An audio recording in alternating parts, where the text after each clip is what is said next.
If you take a look at the family leader, think of three circles, the church, the family, and government. Where those three intersect, that's where we play. Great.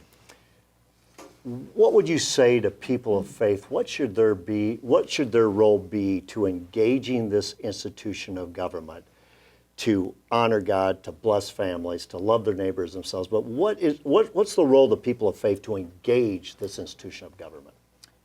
Be proactive. I think we have a responsibility that we should not shy away from.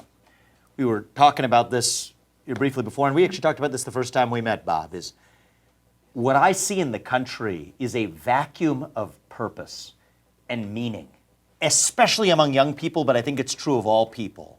I mean, tell me, I just think that we talked about the thought experiment of the pregnant woman who was assaulted earlier. Let's try a different thought experiment here. Do you think that if we had more people who genuinely in their heart and in their bones believed in God today across the country, do you think we would be as divided and polarized as we are? It's almost impossible to think that we would be. Right? We're equal. Our equality exists. We're equal in the eyes of each other because we're equal in the eyes of God. We would see one another as co-equal citizens because we know we are each made in the image of God. And yet, is it a coincidence that we see, at the same time we see a decline in faith, we see a decline in patriotism?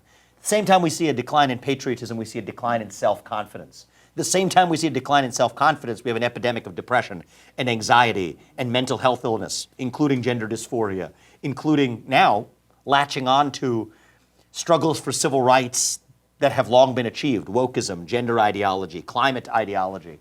These are symptoms of a deeper vacuum of purpose and meaning in our country.